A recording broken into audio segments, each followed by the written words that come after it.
maratona. Llega el momento de entrevistar a dos monstruos de la música. Ay, qué emoción. Yo tengo un pique que no le entrevisté la primera Bueno, pero ya llegó la Pero estamos oportunidad aquí. de entrevistar. Ellos nos encantan. Hemos puesto muchísimas canciones de ellos en el programa. Yo Lo creo que entrevistamos ya sí. hace 6 meses. Su último álbum ha sido como el playlist de Bizarro. Into the Ether. Yeah, que hablaron de ese álbum en la última entrevista y Ajá. ahora lo estamos poniendo sin parar, de verdad. Nos encanta esta próxima agrupación que vamos a And presentar. it's so fun because they don't understand it. Shit, we were talking about. They're like, no, whatever you're saying. We're not saying pendejo, at least. We're not saying pendejo, by the way. Con nosotros, Franc, Moody. Hey! Hello, guys. We were stating, Hey, hey, what's up? We're saying How you that guys we doing? just love you guys. Like, the Into the Ether has become Bizarro's playlist. Yeah. Like, we played almost Ah. every song of the album. We're not even kidding. Yeah. Here comes Whoa, the that's very awesome. That's very awesome. Thank you very much. What an accolade. That's awesome. Yeah, thank you. I love it so much. And we had an interview 6 months ago. It was so good. We were talking about the Isle of Light. And you mentioned something about the fest, Gabby. Yes, it was just so funny to see that 6 months ago, you guys were like, so you have a fest. If you could tell us, we would go. And that actually happened. Mad. Mad. That's pretty good. Can't believe it's happening. It's so cool. I mean, I won't really believe it till we're there, I don't think. But it should happen. There's no reason why it won't. Right. I There think you go. manifestation just worked too hard. Yeah. Yes. That's Some things are out of our control. Yeah. There you go. And we're so happy about it. We can't wait to see you guys live. It's gonna be so awesome. Into the Ether. We were talking about the album before it was released. And after that, I think that all the songs are super great. Chef kiss. We would love you guys to talk about the production process and also which of those songs is your particular favorite. Good question. My colleague, would you like to go first? Oh, well, thank you. Well, thank you, Mr. Frank.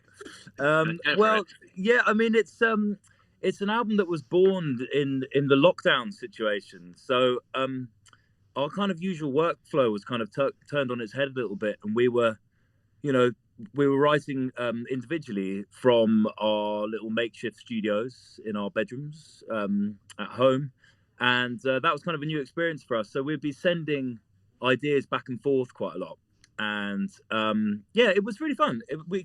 I think actually been reminiscing on this a bit recently because the stuff we've been writing recently is kind of a bit more back in the kind of dance floor world, and actually the stuff on into the tunes that are on Into the Ether, which are kind of like a bit heavier, a bit dancier, were actually, I think, written when we were back together again in a room. There's something about the energy of being together in a room, things being a bit more open and free, and you're able to go out and socialize and see music and stuff, inspires that. It's quite hard when you're sat at home for months on end to kind of really, conjure up those dance floor rhythms. So I think as a result, a lot of Into the Ether became very thematic and cinematic, and there's sort of some big soundscapes and textures and stuff like that.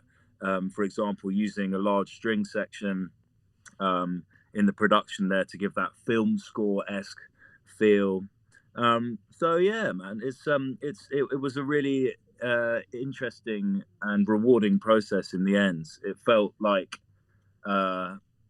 it felt great to have the time to really get our heads into a concept for the first time. Oh, there's always one song that you cannot stop listening. Or that you're obsessed with, even in production. or that I mean, Yes. when it's raining in LA, like, we play that. When it's raining, we just play that song. It's not raining. We're not in LA, but it's raining in DR. We just change tune. it's Here Comes the Drop for me. Oh, Sorry, yes. Yeah. Oh my goodness, that's That's awesome. pretty sick. Yes. Check this out. Can you feel it? Feel it? Feel it? Feel it? Feel it? Feel it? Here comes the drop. Yes! Oh my God. Which one is your favorite pick of this album? You go first, Neddy. I'm trying to think what songs are on the album. Yeah, exactly. Stairway to Let Heaven. me just wait. You go for it. Let me just check.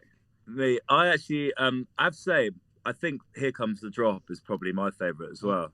I think it captures both the film score thing, the grand sort of imagery of like galloping horses across the desert, and it's all very sort of mysterious and everything.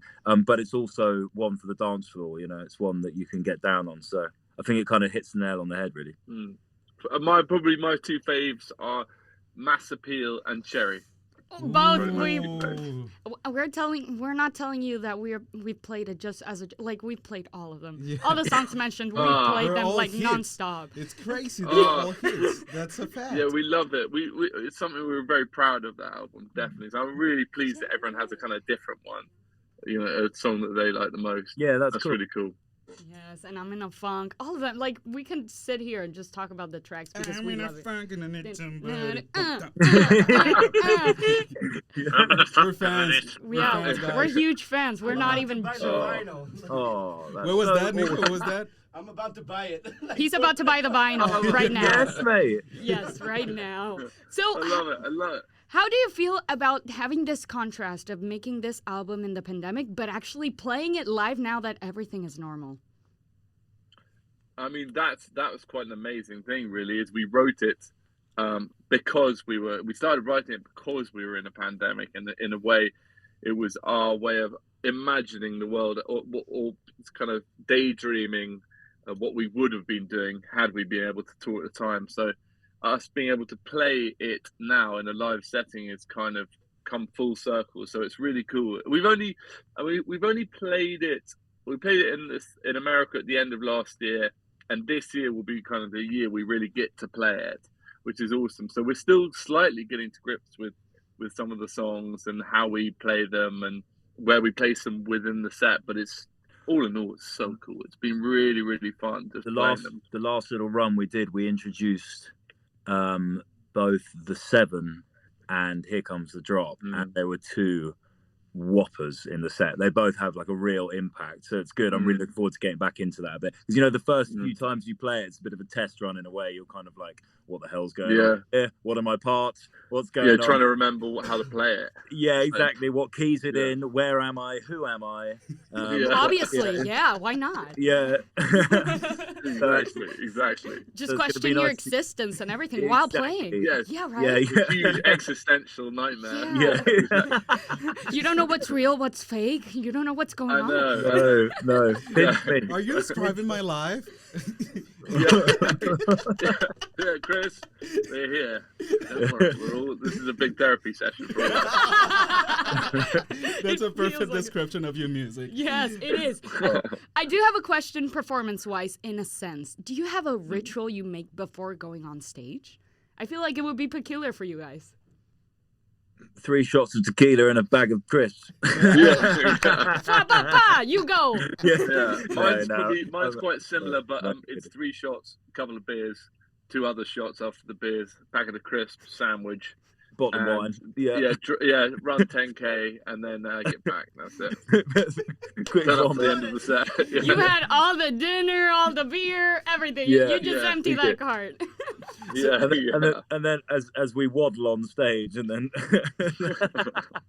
no, not really. I mean, we it's nice to have a few minutes, not like just chatting to random people and stuff like that, just to kind of like bring your center yourself. Anyway, I find that quite useful, just to kind of like, just center myself a bit, make sure I'm not too like hyped up in a way. Because sometimes when I've been on stage, gone straight on after like chat, and I'm really like buzzing, I find it like all the music seems quite slow, and I don't know. I like to come at it from quite a calm place, I suppose. But it's not really like a ritual thing at all. It's just giving it a minute, really. How are you guys structuring the whole performance? Like, how is made? How is made? What the set? You mean? Yeah, exactly. Yeah. Like the set, the performance. How do you plan everything out? Well, we kind of discussed this extensively. We really go in. We're like 2 surgeons with the set. We really think about it, because festivals tend to be slightly different to the headline show. So like a headline show might be like an hour and a half, somewhere around that, an hour and a half. A festival show sometimes can be as short as 45 minutes, but it was generally 45 minutes to an hour. So you have to really, with a festival show, you want to kind of put in the more well-known to keep it up. But with a headline show, you can build dynamics. So your intro has to be like John was saying. We've started going on to Here Comes the Drop, which has been really, really cool. But finessing the soundscape as you come on, lots of bands have things where they come onto the stage and they make it as dramatic as possible. So I think for us, it's really working on the theatricality and the dynamics within the set. So it's a part of the show. It's so important to us is how it works sort of visually, thematically and theatrically speaking, rather than just like playing a set of tunes. It's also that super cliche thing. You have to have a beginning, a middle, and an end. It sounds so simple, but it's so true. Like you have those impact points, everything sort of molds together between those points. So we have, for example, very much like the middle of our set where we really change the mood, change the lighting, take it right down for a bit, and then rebuild again right to it's almost like two sets in a way. If that makes sense. But yeah, I have to say I love, and I think we both do love putting that bit together, like putting on the theatre of it, the performance side of it, the presentation. It's just like absolutely everything, And are you guys preparing something for Isle of Light that's special or anything new? Some kind of spoiler you can give us? Well, I revealed to you some of my Spanish earlier, so expect a bit more of that. Don't scream pendejo to the crowd, okay? Yes, please do. Please do, man. Do not scream Please pendejo do. to the crowd. You should say, que lo que pendejos! Oh yeah, chamo! Exactly. We do actually have a big treat coming for the yes, which is, if I can say this or not, I'm not sure. I'm probably going to get a slap round the face from our management, but we have a new single coming out exactly around that time. So we'll be performing that single live for the first time for your ears. Yes. Whoa! Oh my god! Pretty cool. Yeah. That's so That's the dope. best gift! Yeah, it is. That's so dope. If we can figure out how to play it, that is. We might just play it play it over the speakers before we come on. Yeah. We'll sit on chairs during the set and just listen to it. Oh no. Guys, tell us about the expectations about the Dominican Republic. It's your first time in the country, and I think in the Caribbean as well. So, what do you think? How do you feel about the VR? Man, I have no idea what to expect. I'm so excited. It's just something I've never ever really thought be able to go there, especially with the music. So it's I'm very excited. I was kind of ask you the same question: what to expect? Really. Well, expect Ned, have you ever everything been? from the Dominican people. Let me tell you. No, I'm just saying, same as John. I'm just really, really excited. You've never go. been, have you? No, I've never been, No. but I kind of know a little bit about it and from just reading stuff and obviously meeting you guys and I think it's that honestly is one of the best things about being in a touring band is you get to go to new places and meet new people and this is one of the most exciting things. It's like when we went to Mexico for the first time, it was really cool as well. It's really exciting. I can't wait for this one. I'm scared of all of us like meeting in people because if this interview was just as chaotically good, I feel like in person with a couple of beers or something, it's gonna be havoc. It's gonna be a chaos. Yes, havoc. Havoc. Yeah, it's very true. It's very true. So, guys, is that playlist that you're gonna play in the DR?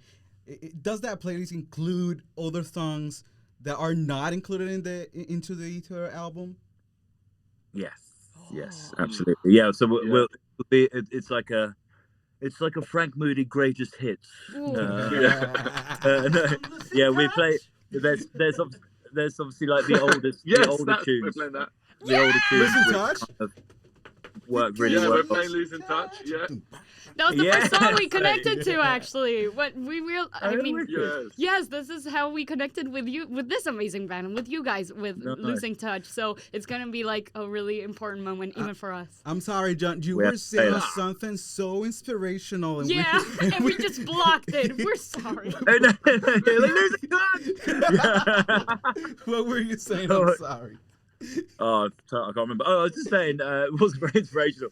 Just like there's a few of the older tunes which either have been popular or just work really, really well in the live context. So they're just like staples of the set, really. They ain't going anywhere ever. So, for example, Night Flight, for example, She's Too Good For Me. Those kind of tunes, like, they're Terra Firma, Skin on Skin, all those. Wow. They're there to stay. Yes, I'm so excited. I would like to know. Yeah. I wonder how long we've got to. Do you know what the set length is for DR? I don't know. No. I mean, I could ask. Yeah. I mean, I could ask. I mean, we wouldn't know now. We can ask. Yeah, we can ask. But... 4 hours. Yeah. Hopefully. I mean, you guys will be drained and dry, but 4 hours would be great. I don't think 4 hours is enough for Franc Moody. Play everything 3 times. Yeah, why not, right? A lot of artists actually do that. Oh, really? Yeah, they play the same song 3 times because that's the only one they got. That's a Jesus. fact. That happens a lot. And I'm sorry for them, but that's hilarious. It's true. They sing it in all traditional genres of the country. So they sing in merengue, bachata, salsa, the same exact song. It's Oh my Oh god! my God. Mix up the beat. That's We're brilliant. gonna do a we're gonna do a merengue version of exactly In Too Deep. Yeah, Yeah. exactly. The exact album, just merengue version. Have you Nice. actually I'm in. actually listened to a merengue before? Yes, I've listened to merengue before. But the important question is, But I couldn't- do you know how to dance merengue? Okay. Oh my god! Of course. Oh, don't test me. I'll put you to it on Isle of Light. No, John, that's not the way you dance merengue. You don't dance it like this, no way. Oh,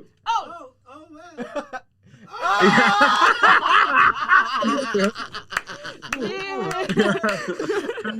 more or less. You got the groove, which is the important part. Actually, dance merengue is really easy. You just need to, march. Literally. Yeah, it's left, right, Left, but right, moving left, your right. hips a bit. So it's like da da da da da da. No, da. no, Well, no, not your legs. literally marching. It's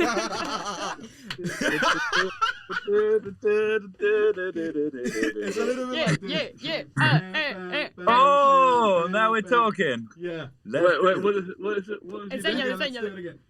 So it's 1, 2. 1, 2, 1. Yeah, you're getting it. Yeah, go. there you go. That's how you do That's it. it. Ringy.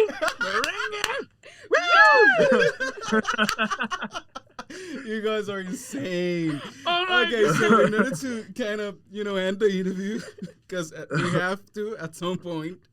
I don't want to though. Me neither. Tell us 3 things people should keep in mind before they watch your show. 3 things they should keep in mind to see Franc Moody live. To enjoy Franc Moody to its fullest extent. 17 shots of tequila. No. Yeah. Okay, that's One package of crisps. Uh-huh. I don't know. Come ready to commit to the party. Basically, come and give us everything you got, and we'll definitely return that exchange. Yeah. I There think you that's go. the key. I mean, we're not big on tequilas, we're big on ron, so exchange the tequila shots to ron shots. Or beers. Or Rum, beers, okay. rum. So you give the No. rum shots, the pack of crisps, and How about crisps? Yeah. Yeah, Great. yeah. You good for crisps? Okay, good. we have bananas on the festival, That's like a free fact. bananas. Like we have like Really? yeah, Yeah. like hanging around on the festival, you can take bananas.